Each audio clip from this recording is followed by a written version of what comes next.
It's great to have you with us from wherever you're tuning in from.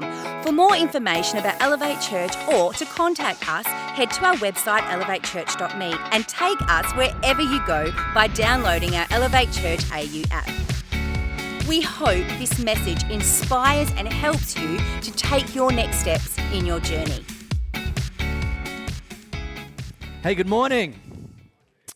I heard a story, or I came across a story recently. A guy, along with a group of his friends, was out hiking in Colorado.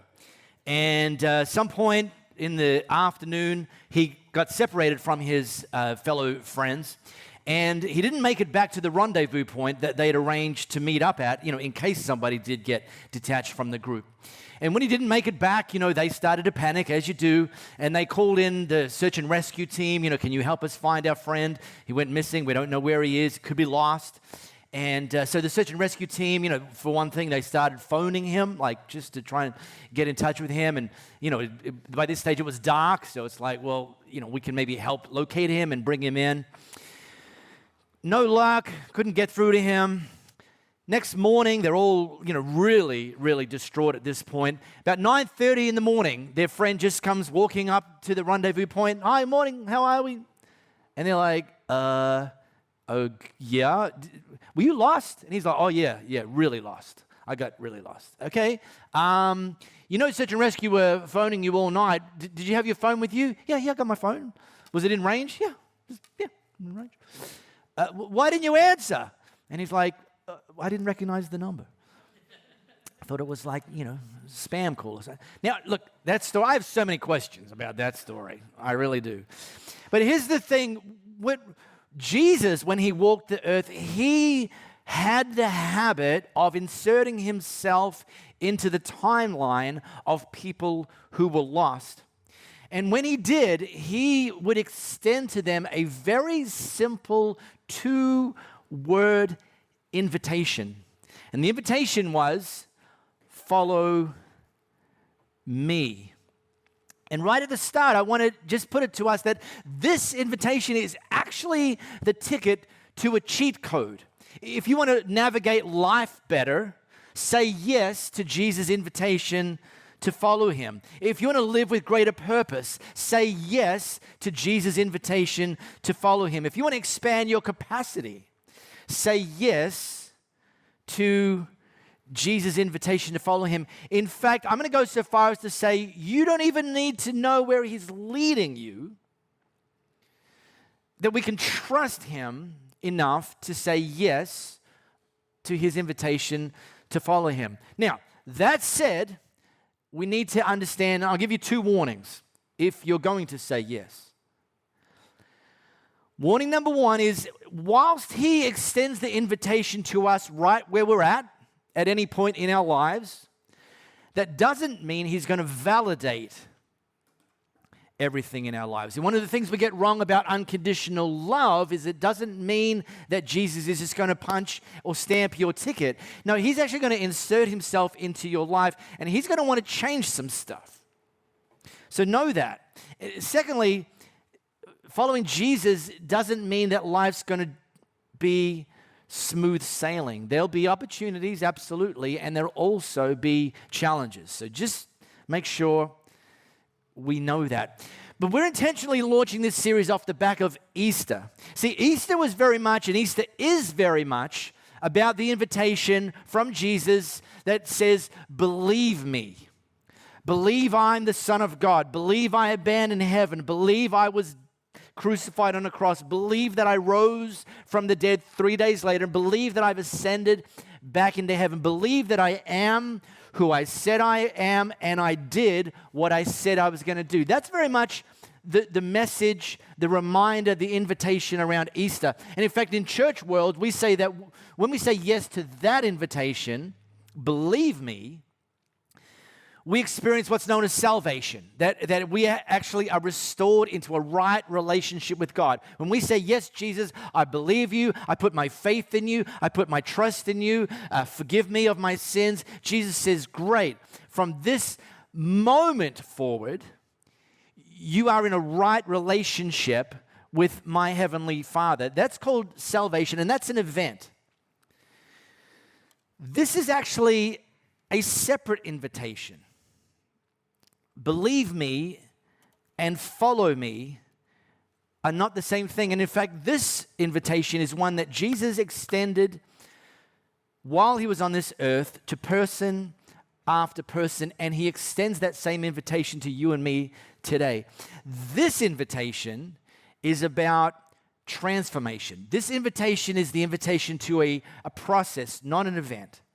This invitation is an invitation to a lifelong commitment to following Jesus. And here's one thing that's critical to understand. These two things, believe me and follow me, salvation and transformation, they're not automatically coupled.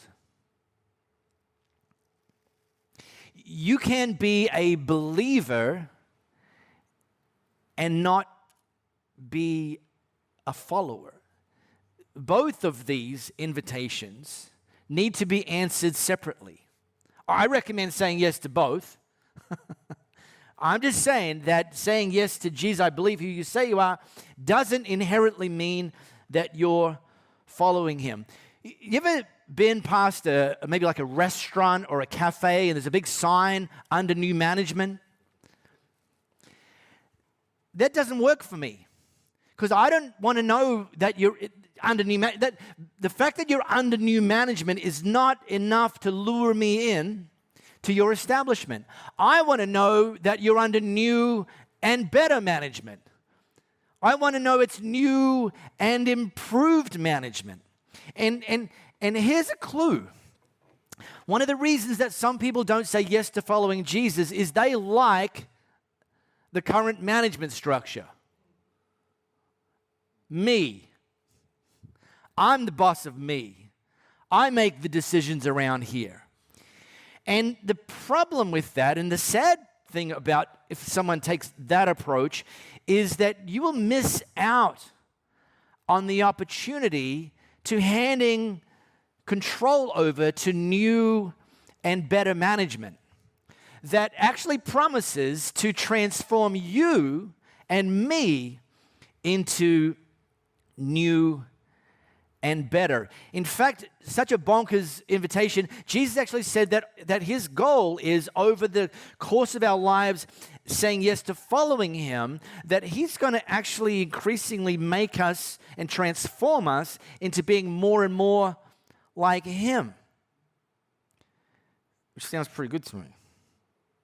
So over the next 5 weeks, we're going to look at some of the people Jesus specifically invited to follow him, starting today with a guy named Matthew. Now, Matthew ultimately became one of Jesus' closest 12 followers. Matthew ultimately wrote one of the existing biographies of Jesus. It's the first one that you see in the new part of the Bible. But he first enters the pages of history as a Jewish man collecting taxes on behalf of the occupying Roman government. Now, tax collectors were not popular people back then. I mean, they're not popular people now, but back then they were really not popular. And the reason they were really not popular is that as a Jewish person, they were collecting taxes from their fellow Jewish people on behalf of this occupying government that the Jewish people didn't want to be occupied by. So the fact that you were working for the Roman government, you were viewed as a traitor. And then it got worse. Not only would typically the tax collectors would collect the taxes and send them back to Rome, they would add in a little bit of extra for themselves. They would just make stuff up sometimes. Today I'm going to tax you for parking there. Tomorrow I'm not. I'm going to tax you this much. Tomorrow I'm going to change it. And it would just be chaos. Then there was bribery. You know, wealthy people would bribe the tax collectors if they would sort of turn a blind eye to some of these things. And in fact, to give you an idea of just how poorly tax collectors were looked upon by Jewish people, they essentially were treated like outcasts from Jewish society. They weren't allowed to even enter the Jewish synagogue. They weren't permitted to give any form of legal testimony in a Jewish legal court because they were considered not trustworthy, having no credibility.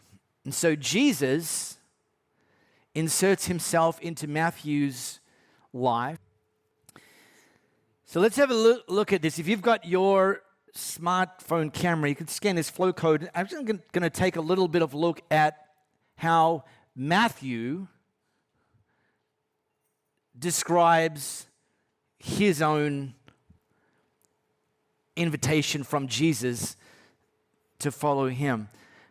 And again, just understand that the guy writing this, the guy that was depicted in that video, he himself, see, not only were Jesus' followers, at the time, the ones who were already following him, as you saw, scratching their heads as to why Jesus would choose him. And Jesus says, get used to different. Remember when I chose you? Yeah. Matthew himself would have been baffled because Matthew himself, again, this is the guy that was banned from the synagogue, and yet a street preacher, a rabbi, invites him to become one of his hand-picked, chosen 12. So this is the guy who wrote this biography of Jesus, and he inserted this, well, actually very short slice of what happened in his own words. So it's written in third person, but I'm going to read it from Matthew writing. As Jesus was walking along, he saw me sitting at my tax collector's booth. "Follow me and be my disciple," Jesus said to me. So I got up and followed him. Later, I invited Jesus and his disciples to my home as dinner guests, along with many tax collectors and disreputable sinners. Right off the bat, I love this guy. I love his self-awareness. He's just like, yep, tax collectors and other disreputable sinners. It's quite likely that some of his friends later in history read this for themselves and be like, hey, wait a second. But I don't think they probably did, because I think there was a level of self-awareness. Yep. We are tax collectors. Yep, we are disreputable sinners. They had their own kind of inner circle because they were outcast by everyone else. So they just like clung together. They mobbed up. And you can go on and read more about what happened next, and it includes the fact that religious people got upset about who Jesus was choosing to spend time with, which, by the way, still happens today. But have you ever got so excited about something that you couldn't wait to share it with people in your sphere?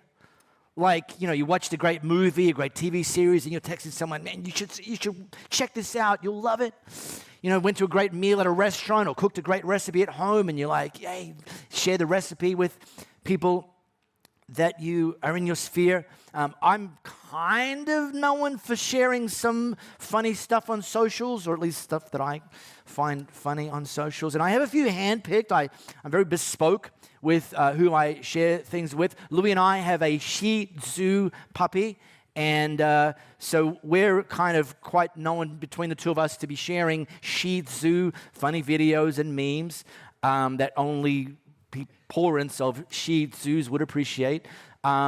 With T.W. Murphy, he's my golfing buddy. We share golf fail videos. I did not realize how easy it was to set a golf cart on fire until Tom shared a video with me, and I'm like, wow, that looks really easy.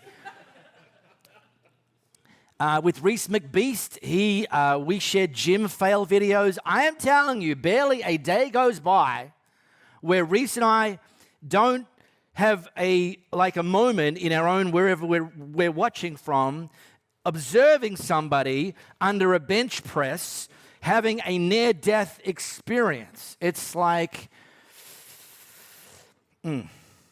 But here's the thing, we share what we love with people that we love. And this is exactly what Matthew's first move was after he said yes to following Jesus. He didn't wait till he got baptized before inviting his friends to meet Jesus. Not that baptism's unimportant, but it's not a requirement that's going to stop us or prevent us or cause us to have to wait to introduce people in our sphere to Jesus. He didn't wait till he'd read the Old Testament. He didn't wait till he'd written his contribution to the New Testament. The very first thing that evening that Matthew did was invite his sphere. Matthew didn't have it all together. He hadn't even changed. I mean, he changed location, but he hadn't changed. This is the same guy. He didn't have it all together, but he wanted to invite his friends who also didn't have it all together to meet someone who did have it all together and invited them to follow him on a journey of transformation. So our approach as a church, we simply call it invest and invite. Now, as simple as this kind of reads, you'll have an advantage over me. Like, I'm in on this. I'm committed to investing and inviting into unchurched and de-churched people in my sphere. But you'll have an advantage over me. Well, in fact, you've got two advantages over me. You guys typically are out in the wild working with unchurched and de-churched people every day. If you've got a job as it happens, most of you are in that scenario. I spend my investing time primarily with Elevate team leaders and Elevate team members who are already following Jesus, or at least that's what they tell me. The second thing as well is there's this thing in Australian culture, you know this.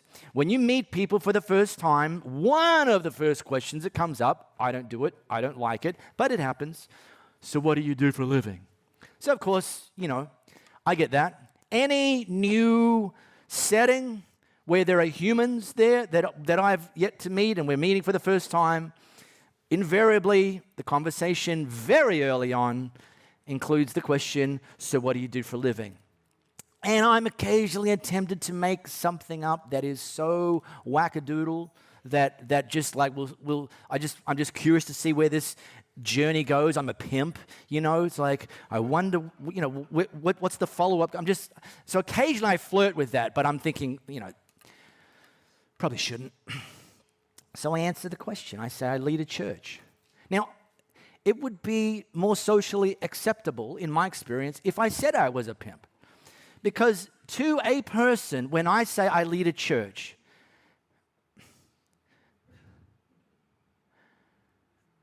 it's a conversation stopper. Like I get the impression that the person who now regrets asking the question, defenses have gone up because they think I'm on some sort of eternal pyramid scheme that I'm going to kind of want to sell them some timeshare options in. So most of my neighbors avoid me. Some of them don't avoid me, but they avoid asking anything about my role and our church. And, I'm a big boy. It's all right.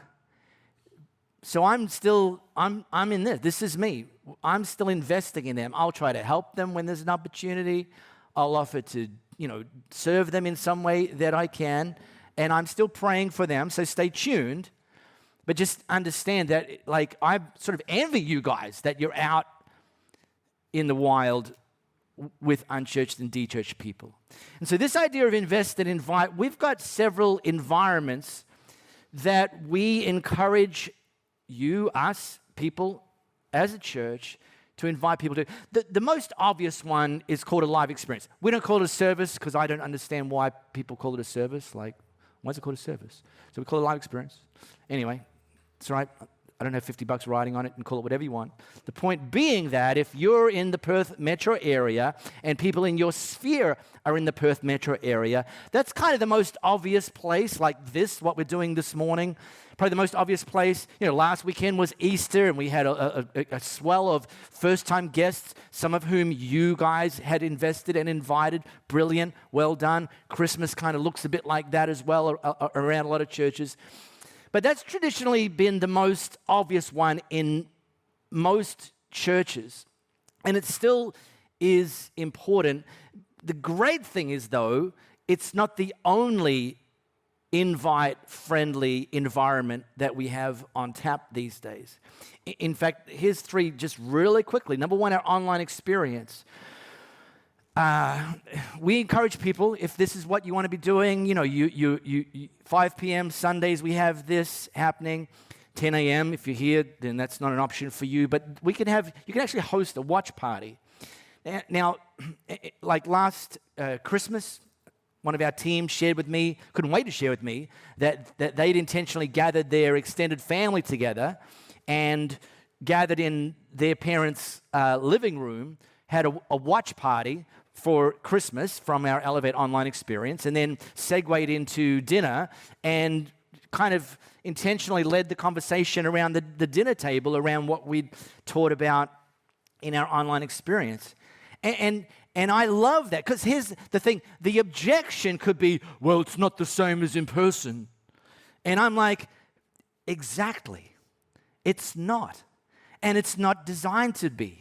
And in fact, some of your friends, they are not ready to set foot in the doors of a physical church building. They think they're going to get struck by lightning or judged or asked to give, stupendous amounts of money. Yet in the obscurity of your living room, where they can see us but we can't see them, it's a much safer space. And so it's an environment that is very, very, very invite friendly, and you can dial up the lure with the offer of free food and babysitting maybe by your teen.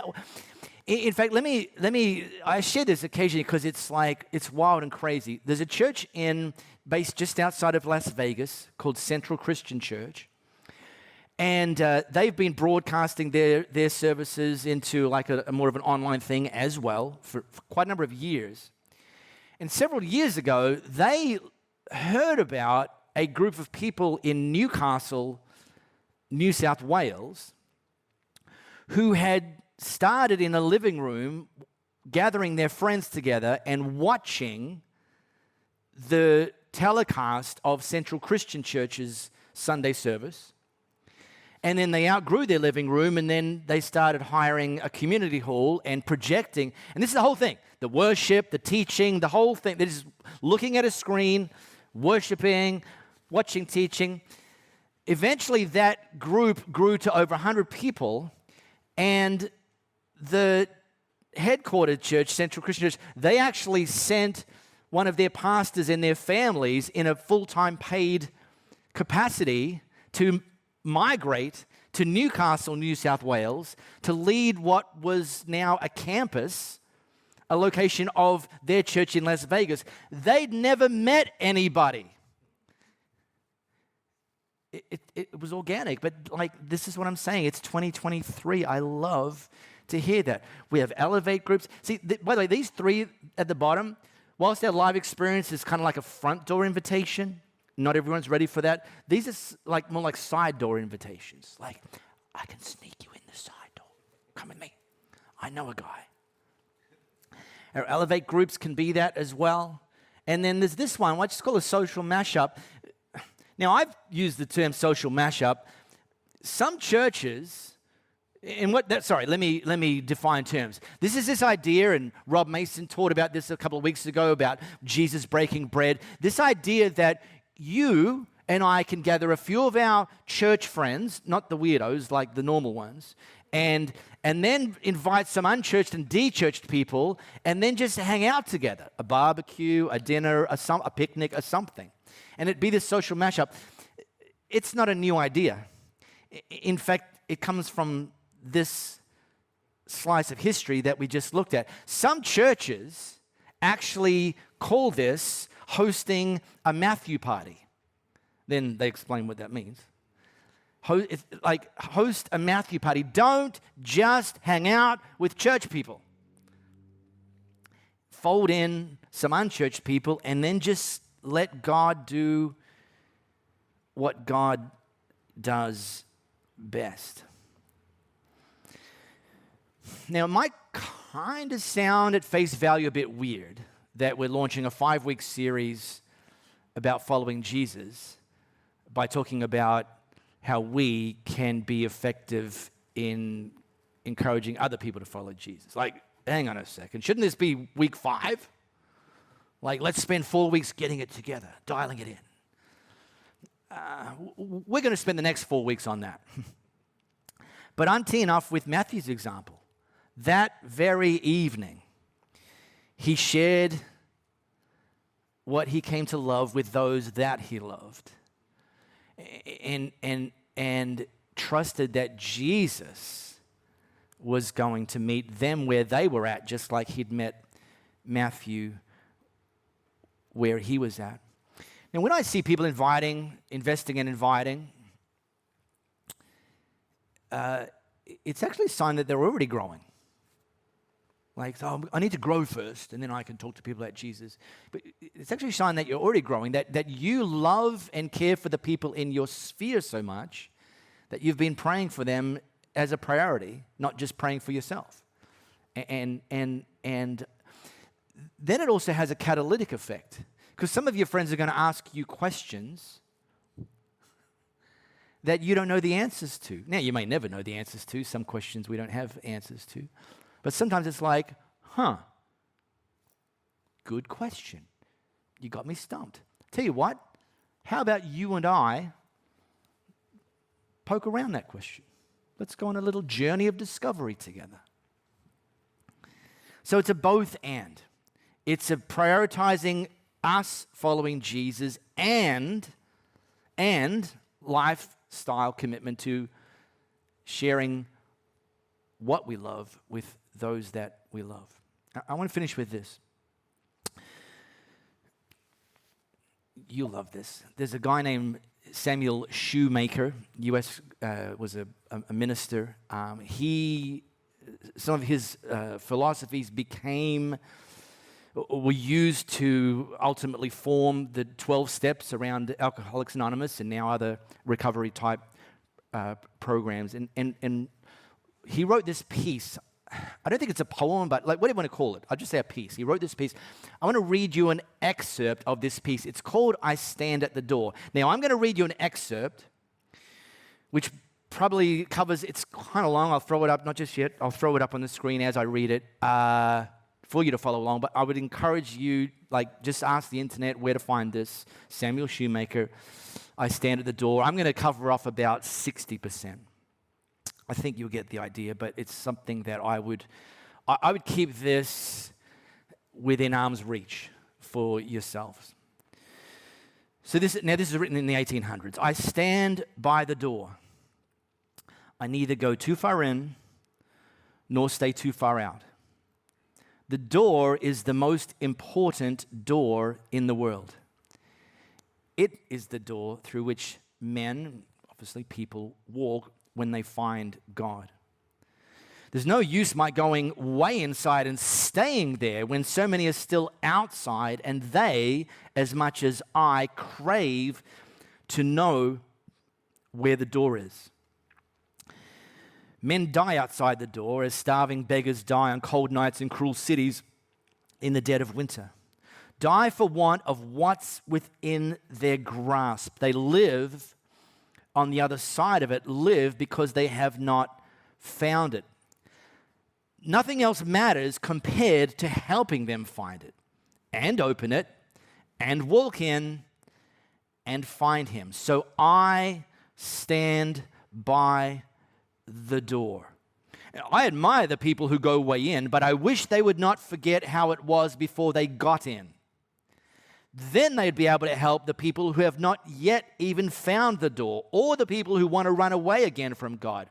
You can go in too deeply and stay in too long and forget the people outside the door. As for me, I shall take my old accustomed place, near enough to God to hear him and know he is there, but not so far from men as to not hear them and remember they are there too. Where? Outside the door. Thousands of them, millions of them. But more important for me, one of them, two of them, 10 of them, whose hands I am intended to put on the latch. So I shall stand by the door and wait for those who seek it. No pun intended, but this is super sobering, right? And it's an invitation for us, near enough to God to be able to hear him and know he's there, and near enough to people to not forget that they are there also, and that we can be used by God to help them find the door and walk through it.